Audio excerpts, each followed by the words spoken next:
Drugs can be classified in many ways, and therefore there are many ways that someone can refer to a drug. For example, based on the drug source, its form, its function, or its effect. And here we will look at some of the possible ways a drug can be classified and also named. So we will look at classification of drugs and also naming of drugs and the different names of a drug that exist. So a drug can be classified based on its chemical structure, based on its mechanism of action, based on the disease or disorder that the drug treats, or based on the therapeutic or physiological effect that the drug produces. So let's look at an example of a drug.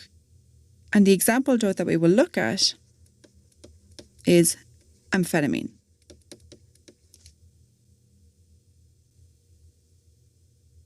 So let's look at the chemical structure of amphetamine. Amphetamine has a phenol ring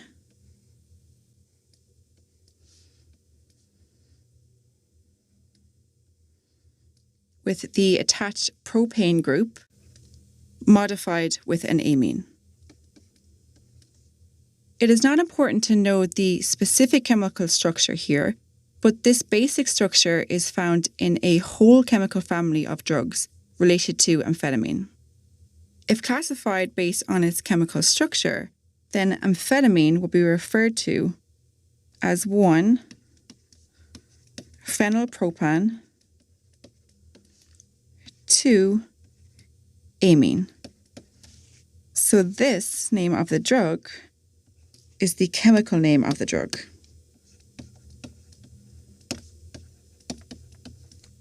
And the chemical name 1-phenylpropan 2-amine gives a lot of information about the chemical structure of the drug. But it probably doesn't look familiar because it isn't the way that we commonly refer to drugs. You're more likely to hear this drug referred to by its generic or trade name. Let's look first at the generic name of the drug.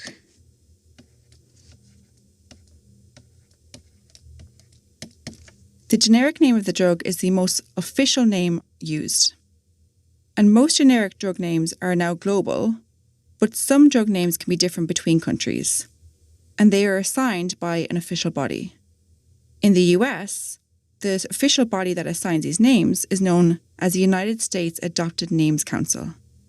And amphetamine is the generic name of the drug. The other way a drug can be named can be based on its trade name.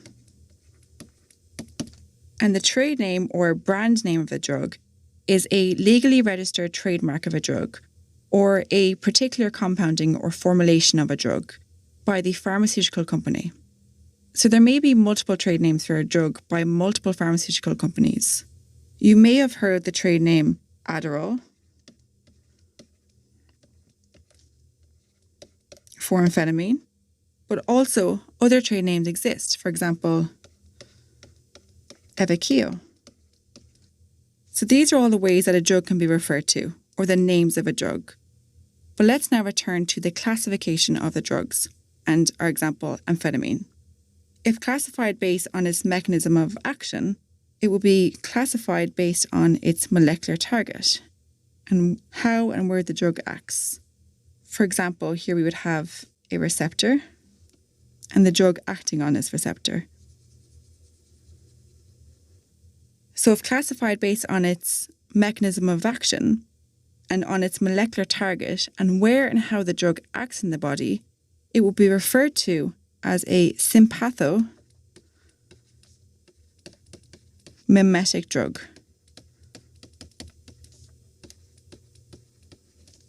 This means that the drug mimics chemicals in the body and it acts on the sympathetic nervous system.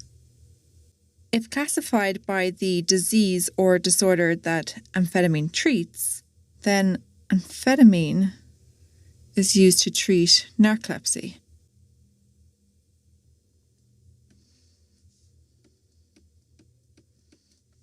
And narcolepsy is a chronic sleep disorder that causes overwhelming drowsiness even during the day.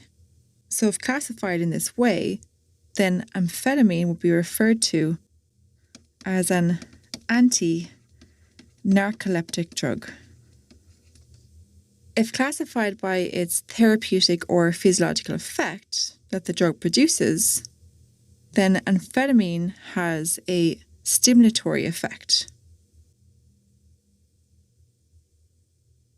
And so would be referred to as a stimulant drug. Later in this course, and within pharmacology in general, drugs are referred to by their generic name. And this is what we will use most often as we go through this course.